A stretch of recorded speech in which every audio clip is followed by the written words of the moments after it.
ಎಲ್ರಿಗೂ ನಮಸ್ಕಾರ. ಬೇಸಿಗೆ ಕಾಲದಲ್ಲಿ ಏನಾದರೂ ತುಂಬ ಸಿಂಪಲ್ಲಾಗಿ ಹೊಟ್ಟೆಗೆ ತಂಪಾಗಿರೋದು ತಿನ್ನಬೇಕು ಅಂತ ಅನಿಸಿದ್ರೆ ಈ ಒಂದು ತಂಬುಳಿನ ಮಾಡ್ಕೋಬೋದು. ಒಂದು 10 ನಿಮಿಷದಲ್ಲಿ ತಯಾರಾಗುತ್ತೆ. ಇದನ್ನು ನಾನು ಮೆಂತ್ಯ ಸೊಪ್ಪಿಂದ ಮಾಡ್ತಾಯಿದ್ದೀನಿ. ಈ ಸೊಪ್ಪನ್ನು ಚೆನ್ನಾಗಿ ತೊಳ್ಕೊತಾ ಇದ್ದೀನಿ. ಅಂದರೆ ಕಡ್ಡಿ ಭಾಗ ತುಂಬ ಗಟ್ಟಿಯಾಗಿದ್ದರೆ ಅದನ್ನು ತೆಗೆದುಬಿಡಿ. ಇಲ್ಲಿ ಅಷ್ಟೊಂದು ಅದು ಬಲ್ತಿಲ್ಲ, ಹಾಗಾಗಿ ಸ್ವಲ್ಪ ಸ್ವಲ್ಪ ನಾನು ಉಪಯೋಗಿಸ್ಕೊತಾ ಇದ್ದೀನಿ. ಚೆನ್ನಾಗಿ ನೀರಲ್ಲಿ ಹಾಕಿ ಈ ರೀತಿಯಾಗಿ ತೊಳ್ಕೊಂಡು, ತುಂಬಾ ಫ್ರೆಶ್ ಆಗಿದೆ ಸೊಪ್ಪು. ಈ ಥರ ತೊಗೊಂಡು ಬಂದು ಒಂದು ತೂತು ಪಾತ್ರೆಗೆ ಇದನ್ನು ಹಾಕ್ಕೊಂಡು ನೀರೆಲ್ಲ ತೆಕ್ಕೊಂಬಿಡಬೇಕು. ಬಸಿ ಹಾಕ್ಕೋತಾ ಇದ್ದೀನಿ. ಈ ಥರ ಎಲೆ ಭಾಗ ಕಡ್ಡಿ ಭಾಗ ಎಲ್ಲ ಇಟ್ಕೋಬೋದು. ನೀವು ಎಳೆದಾಗಿದ್ದರೆ ಅದನ್ನು ಉಪಯೋಗಿಸ್ಕೋಬೋದು. ಈಗ ನೀರೆಲ್ಲ ಚೆನ್ನಾಗಿ ಹೊಟ್ಟೋಗಿದೆ ಅಂತ ಆದರೆ ಅದನ್ನು ಸುಮಾರಾಗಿ ತುಂಬ ಸಣ್ಣಗೇನು ಕಟ್ ಮಾಡ್ಕೋಬೇಕಾಗಿಲ್ಲ, ಯಾಕೆಂದರೆ ಆನಂತರದಲ್ಲಿ ನಾವು ಅದನ್ನು ರುಬ್ತೀವಿ. ಹಾಗಾಗಿ ದಪ್ಪ ದಪ್ಪಕ್ಕೆ ಈ ಥರ ನೀವು ಕಟ್ ಮಾಡಿ ಇಟ್ಕೋಬೇಕಾಗತ್ತೆ. ಈಗ ಬಾಣಲೆಗೆ ಸುಮಾರು 1 ಸ್ಪೂನಷ್ಟು ತುಪ್ಪನ ಹಾಕ್ಕೋತಾ ಇದ್ದೀನಿ. ನಿಮಗೆ ಬೇಕಾದರೆ ಎಣ್ಣೆ ಕೂಡ ಹಾಕ್ಕೋಬೋದು.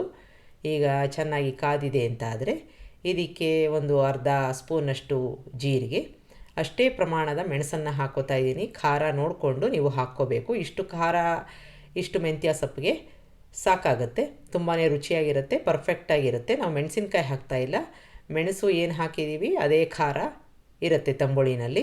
ಈಗ ಒಳ್ಳೆ ಪರಿಮಳ ಬರೋ ತನಕ ಇದನ್ನು ತುಪ್ಪದಲ್ಲಿ ಬಾಡಿಸ್ಕೊಂಡು ಮೆಣಸೆಲ್ಲ ಚೆನ್ನಾಗಿ ಚಟಪಟ ಅನ್ನಬೇಕು. ಆ ನಂತರದಲ್ಲಿ ಮೆಂತ್ಯ ಸೊಪ್ಪನ್ನು ಹಾಕ್ಕೊಂಡು ಬಾಡಿಸ್ಕೋಬೇಕು. ಚೆನ್ನಾಗಿ ಬಾಡಿಸ್ಕೋಬೇಕು, ಕುಗ್ಗತ್ತೆ. ಜೊತೆಗೆ ಪ್ರತಿಯೊಂದು ಎಲೆಯಲ್ಲಿ ಕಹಿ ಇರುತ್ತಲ್ಲ, ಅದು ಸಂಪೂರ್ಣವಾಗಿ ಹೊಟ್ಟೋಗುತ್ತೆ. ತಂಬುಳಿನಲ್ಲಿ ಒಂದು ಚೂರು ಕಹಿ ಇರಲ್ಲ. ಈಗ ನೋಡಿ, ತುಂಬಾ ಗಾತ್ರದಲ್ಲಿ ಕಡಿಮೆ ಆಗಿದೆ.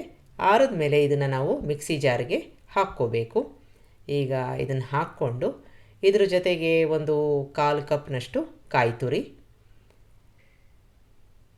ಇದನ್ನು ಹಾಕ್ಕೊಂಡು ರುಬ್ಕೊಳ್ಳೋಣ. ಮೊದಲನೇದಾಗಿ ನೀರು ಹಾಕೋದು ಬೇಡ. ಆನಂತರದಲ್ಲಿ ನಾವು ಮೊಸರನ್ನು ಹಾಕ್ತಾ ಇರೋದ್ರಿಂದ ನೋಡಿಕೊಂಡು ಹಾಕ್ಕೋಬೇಕು. ಈಗ ನಾನು ಗಟ್ಟಿ ಮೊಸರು ತೊಗೊಂಡಿದ್ದೀನಿ. ತುಂಬಾ ಹುಳಿ ಇರೋದು ಬೇಡ. ಈ ಗಟ್ಟಿ ಮೊಸರನ್ನು ನಾನು ಒಂದು 2 ಸೌಟಷ್ಟು ಹಾಕ್ಕೋತಾ ಇದ್ದೀನಿ. ನಿಮಗೆ ಎಷ್ಟು ತೆಳ್ಳಗೆ ಬೇಕೋ ಅಷ್ಟು ಮೊಸರನ್ನು ಹಾಕ್ಕೋಬೇಕು. ಇದಕ್ಕೆ ರುಚಿಗೆ ತಕ್ಕಷ್ಟು ಉಪ್ಪನ್ನು ಹಾಕ್ಕೊಂಡು ಮತ್ತೆ ಇದನ್ನು ಮೊಸರಿನ ಜೊತೆಗೆ ರುಬ್ಕೋಬೇಕು. ಒಂದು ಚಟ್ನಿ ಥರ ಆಗುತ್ತೆ. ಈ ಹದದಲ್ಲಿ ಇದೆ. ನಿಮಗೆ ಇಷ್ಟೇ ಬೇಕಾದರೆ ಈ ಥರ ಇಟ್ಕೋಬೋದು, ಬೇಡದೆ ಹೋದರೆ ಇದಕ್ಕೆ ಸ್ವಲ್ಪ ನೀರನ್ನು ಸೇರಿಸ್ಕೋಬೋದು. ಈಗ ನಾನು ಎಣ್ಣೆ ಹಾಕ್ಕೊಂಡು ಒಂದು ಒಗ್ಗರಣೆ ಮಾಡ್ಕೋತಾ ಇದ್ದೀನಿ. ತುಪ್ಪ ಕೂಡ ಹಾಕ್ಕೋಬೋದು. ಸಾಸಿವೆ ಜೀರಿಗೆ ಹಾಕ್ಕೊಂಡು ಸ್ವಲ್ಪ ಪ್ರಮಾಣದಲ್ಲಿ ಹಾಕ್ಕೋಬೇಕು, ಯಾಕೆಂದರೆ ಮೊದಲೇ ನಾವು ಹಾಕಿದ್ದೀವಿ ರುಬ್ಬಕ್ಕೆ. ಈಗ ಚೆನ್ನಾಗಿ ಇದು ಚಟಪಟ ಅಂತಿದೆ ಅಂತಾದರೆ ಇದಕ್ಕೆ ಕರಿಬೇವಿನ ಸೊಪ್ಪು, ಒಣಮೆಣಸಿನ್ಕಾಯಿ, ಇದು ಅಲಂಕಾರಕ್ಕೆ ಹಾಕ್ಕೋತಾ ಇರೋದು, ಇದರಿಂದ ಖಾರ ಏನೂ ಬರಲ್ಲ. ಇದನ್ನು ಹಾಕ್ಕೊಂಡು ಚೆನ್ನಾಗಿ ಬಾಡಿಸ್ಕೊಂಡು ಸಂಪೂರ್ಣವಾಗಿ ಒಗ್ಗರಣೆ ಆರಿದ ಮೇಲೆ ಇದಕ್ಕೆ ನಾನು ತಂಬುಳಿ ರುಬ್ಕೊಂಡು ಇಟ್ಕೊಂಡಿದ್ನಲ್ಲ ಅದನ್ನು ಹಾಕ್ಕೊಂಡು ಸ್ವಲ್ಪ ಮಟ್ಟದಲ್ಲಿ ನೀರನ್ನು ಹಾಕ್ಕೋತಾ ಇದ್ದೀನಿ. ಚೆನ್ನಾಗಿ ಮಿಕ್ಸ್ ಮಾಡಿಕೊಂಡ್ರೆ ನೋಡಿದ್ರಲ್ಲ, ಸುಮಾರು ಒಂದು 3ರಿಂದ 4 ಜನ ಇದ್ದರೆ ಮನೆಯಲ್ಲಿ ಅವರಿಗೆ ಒಂದು ಒಳ್ಳೆ ಊಟ ಆಗುತ್ತೆ. ಹೊಟ್ಟೆಗೆ ತಂಪು ಕೂಡ. ಒಂದು ಸಲ ಮಾಡಿ ನೋಡಿ. ಈ ಬೇಸಿಗೆಗೆ ಹೇಳಿ ಮಾಡಿಸಿರೋ ಅಂಥ ತಂಬುಳಿ. ನಿಮಗೆ ರೆಸಿಪಿ ಇಷ್ಟ ಆದಲ್ಲಿ ಲೈಕ್ ಮಾಡಿ, ಶೇರ್ ಮಾಡಿ. ನಮಸ್ಕಾರ.